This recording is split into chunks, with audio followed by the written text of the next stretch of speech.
Hey guys, Mixed Media Girl here. So every once in a while I have my patrons pick out a technique and some colors to do with that technique. It's kind of a fun group project. So I'm going to do that today. And if you guys don't know what a patron is, it's someone that supports me with like a monthly donation via my Patreon page. I'll put a link for that in the description so you can check it out. But they get sneak peeks and special giveaways and fun things like this. So they picked a skewer pour. This is a technique my husband came up with a while ago. He's a very strange one. But basically just took a toilet paper roll and put a bunch of skewers in it. And you'll see what the purpose of that is. So the colors they picked are white with blue. Uh-oh. I gotta hold the toilet paper roll down. Blue, turquoise, and a hot pink, and a purple. I was almost out of the hot pink, so I added a little magenta in there, so hopefully that kind of suffices. Purple, uh-oh. Okay, rule number 1, don't overflow it. All right, well that's exciting. So kind of the point of this is I'm going to start pulling out the skewers from the top, and the paint comes out the sides, out of those holes. I have never actually done this one on my own. I'm just going to say that in case you couldn't tell.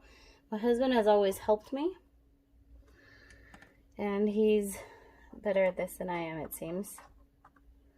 Okay.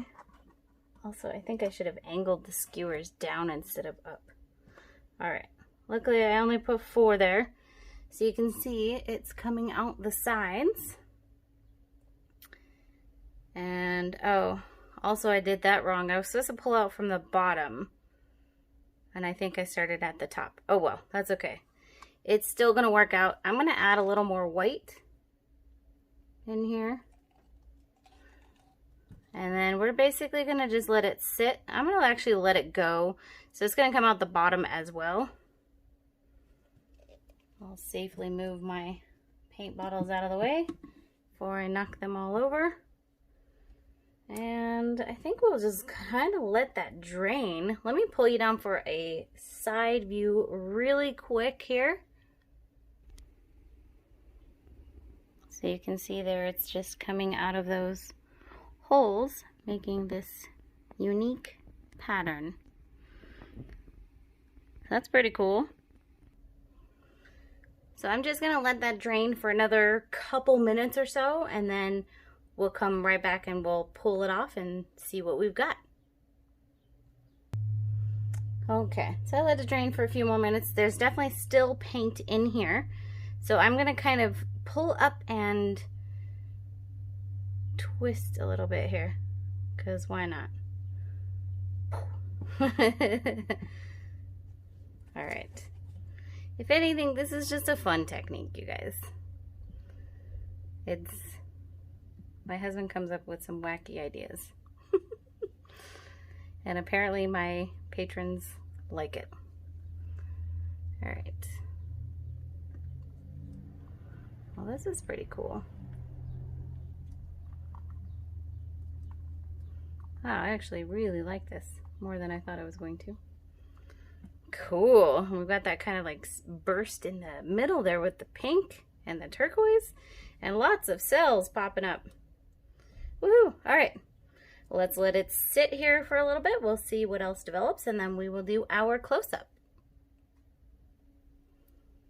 Okay, we're back a few minutes later. Definitely more cells developing. One more note is that the purple was the Artist Loft metallic purple. The white and the blue and the turquoise were all Artist Loft Flow Acrylics. And then the hot pink was a mixture of the Artist Loft magenta with the Arteza neon pink in there. And everything mixed with floetrol and water. All materials will be in the description, and I promise you there is a description. So if you can't find it, just look for it. All right, let's do our close-up. So there's all kinds of fun things going on in this one. This is the lower right-hand corner. You can see some kind of a fun little lacing in there. Obviously lots of cells. This looks like some crazy creature here with the neon pink. Up to the upper right hand corner. And down to the lower left hand corner here. There you go. Alright guys, thank you so much for watching. Hope you enjoyed this, and I will see you all next time.